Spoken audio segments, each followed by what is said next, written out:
असम के बोडोलैंड प्रादेशिक क्षेत्र के समग्र विकास के लिए सरकार प्रतिबद्ध है। केंद्र और राज्य सरकार दोनों बोडो समझौते के 90% प्रावधानों को पूरा कर रहे हैं। केंद्रीय गृह मंत्री अमित शाह ने असम के BTR में लोगों को संबोधित करते हुए ये बातें कही।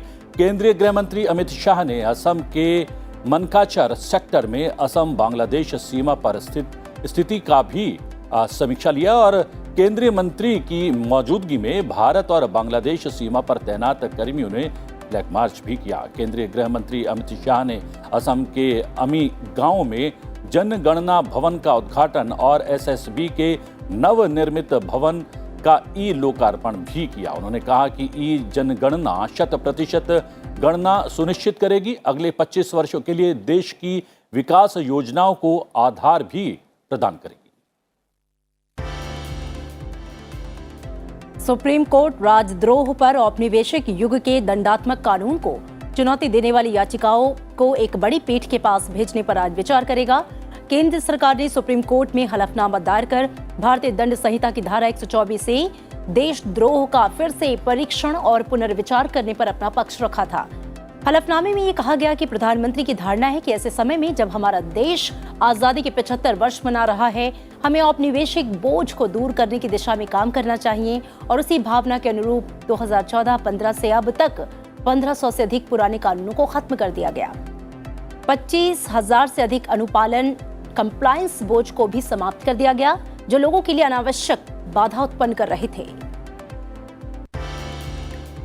उपभोक्ताओं की बढ़ती शिकायतों के बीच सरकार आज कैब एग्रीगेटर्स से मुलाकात करेगी। उपभोक्ता मामलों के सचिव रोहित कुमार सिंह ने कहा कि सरकार ने किराया गणना, सर्च प्राइसिंग, राइड कैंसिलेशन और ग्राहकों की डेटा सुरक्षा के लिए उनके द्वारा किए गए उपायों से संबंधित नीतियों पर चर्चा करने के लिए ओला और उबर जैसे कैब एग्रीगेटर्स की एक बैठक बुलाई है। इन प्लेटफॉर्म्स के द्वारा कथित अनुचित व्यापार प्रथाओं की उपभोक्ता शिकायतों में वृद्धि के बीच ये बैठक बुलाई गई।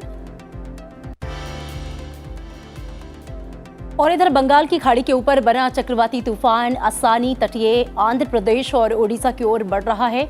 आज इसके उत्तर पश्चिम की ओर बढ़ने और उत्तरी आंध्र प्रदेश और ओडिशा के तटों से पश्चिम मध्य और इससे सटे उत्तर पश्चिम बंगाल की खाड़ी तक पहुंचने की संभावना है। हालांकि उत्तर आंध्र प्रदेश ओडिशा तटों के करीब आने के बाद आज रात इसके चक्रवाती तूफान में तीव्रता कम होने की संभावना है। मछुआरों को समुद्र में नहीं जाने की सलाह दी गई है। मौसम विभाग के मुताबिक चक्रवात आसानी के कारण 120 किलोमीटर प्रति घंटे की रफ्तार से हवाएं चल सकती हैं और साथ ही तटीय इलाकों में भारी बारिश की संभावना है। गंभीर चक्रवात को देखते हुए उड़ीसा के सभी बंदरगाहों पर दूरस्थ चेतावनी संकेत 2 जारी किया गया है। उधर रुपया रिकॉर्ड स्तर पर लुढ़ककर डॉलर के मुकाबले 77.50 तक पहुंच गया है। इससे पहले भारतीय मुद्रा का डॉलर के मुकाबले सबसे कमजोर स्तर 77.05 रुपए था। रुपया सोमवार को 60 पैसा गिरने के साथ इस निचले स्तर तक पहुंच गया है। रूस यूक्रेन युद्ध को लेकर अनिश्चितता और अमेरिका समेत तमाम देशों में ब्याज दरों में बढ़ोतरी के रुख के बीच रुपए में ये ऐतिहासिक गिरावट दर्ज की गई है। और अब खबरें राज्यों से।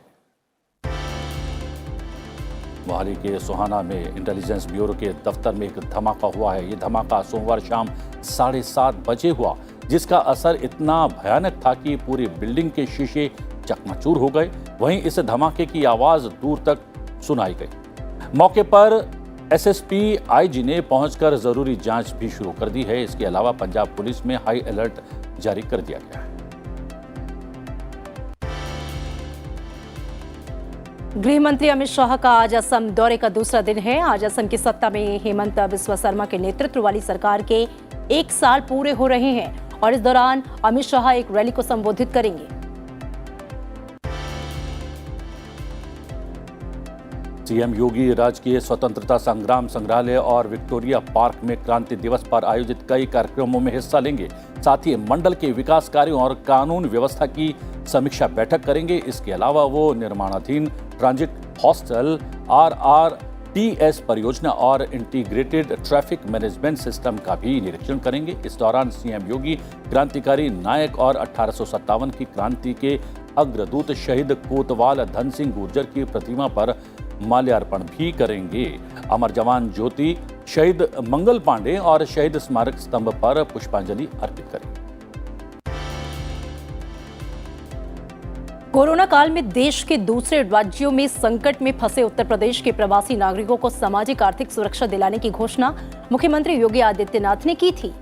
यहां लौटे प्रवासियों को रोजगार, स्वरोजगार की व्यवस्था भी सरकार ने की और अब इस दिशा में महत्वपूर्ण कदम उठाते हुए सरकार ने यह निर्णय लिया है कि मुंबई में रह रहे यूपी के प्रवासी नागरिकों के लिए मुंबई में जल्द कार्यालय खोला जाएगा और इस कार्यालय के माध्यम से उनकी सामाजिक सुरक्षा सुनिश्चित कराई जाएगी। साथ ही गृह प्रदेश में निवेश, रोजगार, पर्यटन आदि के लिए उनके साथ समन्वय स्थापित किया जाएगा। कांग्रेस नेता राहुल गांधी मंगलवार को गुजरात के आदिवासी इलाके दाहोद में रैली करने जा रहे हैं। इस रैली के जरिए कांग्रेस जल, जमीन, जंगल के अधिकार को लेकर लोगों को जोड़ने की कोशिश करेगी। राष्ट्रीय जनता दल के नेता तेजस्वी यादव ने घोषणा की है कि वो जल्द अन्य पिछड़ा वर्ग की जनगणना के लिए बिहार से दिल्ली तक पदयात्रा शुरू करेंगे। उन्होंने कहा कि केंद्र की नरेंद्र मोदी सरकार पर दबाव बनाने के लिए वो पदयात्रा शुरू करेंगे। बस्तर फाइटर्स भर्ती प्रक्रिया की शुरुआत सोमवार से हो गई है। अभी 9 मई से लेकर 14 मई तक अभ्यर्थियों के दस्तावेजों की जांच की जानी है। अभी पूरे संभाग के 7 जिले में 300 पदों पर नियुक्तियां होनी है। संभाग के 7 जिलों के 2100 पदों के लिए कुल 53,336 आवेदन पहुंचे हैं। पहले दिन दस्तावेज सत्यापन के लिए 7 जिलों में कुल 6,500 अभ्यर्थियों को बुलाया गया था। हरियाणा विधानसभा को पेपरलेस करने की प्रक्रिया तेज हो गई है। सदन में वायरिंग का काम शुरू हो गया है। इलेक्ट्रॉनिक्स आइटम की खरीद प्रक्रिया का जायजा लेने के लिए विधानसभा अध्यक्ष ने प्रदेश सरकार के सूचना एवं तकनीकी विभाग, वित्त, पीडब्ल्यू, हार्ट्रोन, वास्तुकार, बीएसएनएल, एनआईसी और निक्सी के अधिकारियों के साथ बैठक की। बैठक में विधानसभा के डिजिटलाइजेशन प्रोजेक्ट की अब तक की प्रगति का जायजा लिया गया। यूरोप और ऑस्ट्रेलिया सहित कई देशों में आम नागरिकों को कोविड काल के दौरान मिले कोविड अलाउंस ने जोधपुर के एक्सपोर्ट को बढ़ा दिया है। पिछले 1 वर्ष में इसमें बढ़ोतरी देखी गई है।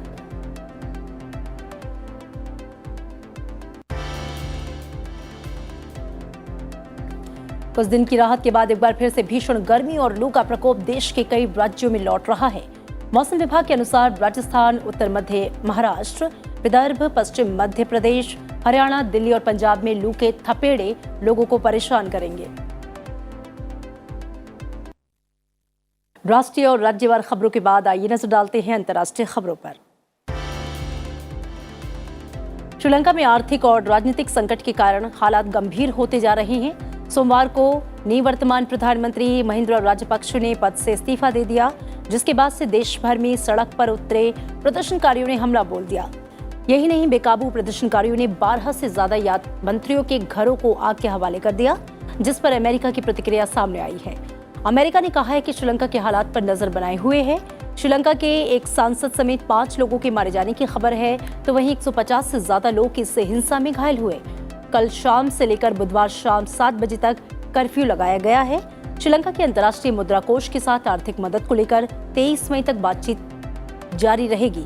श्रीलंका में फंसे भारतीयों के लिए हेल्पलाइन नंबर जारी किया गया है। रूसी राष्ट्रपति व्लादिमीर पुतिन ने विजय दिवस के अवसर पर कहा कि यूक्रेन में रूसी कार्रवाई पश्चिमी देशों की नीतियों के खिलाफ एक जवाब है। पुतिन ने कहा कि नाटो हमारी सीमा पर खतरा पैदा करना चाहता था। विजय दिवस के दौरान 11,000 सैनिकों ने परेड भी निकाली। अमेरिकी राष्ट्रपति जो बाइडेन ने Ukraine democracy defence lease act पर हस्ताक्षर किए। इस कानून से यूक्रेन को हथियारों, सैन्य उपकरणों, दवाओं, भोजन आदि के हस्तांतरण में तेजी आएगी। इस कानून के जरिए जो देश इसका लाभ उठा रहा है वो इसका भुगतान बाद में कर देगा। द्वितीय विश्व युद्ध के दौरान सैन्य उधार पट्टा कार्यक्रम का उपयोग किया गया था। आपको बता दें कि यूक्रेन को अर्थव्यवस्था के लिए हर माह $5 बिलियन की जरूरत है और अमेरिका यूक्रेन को $40 अरब की आर्थिक मदद देने के लिए राजी हो गया है। वॉशिंगटन पोस्ट ने सार्वजनिक सेवा पत्रकारिता में पुलित्जर पुरस्कार जीत लिया है।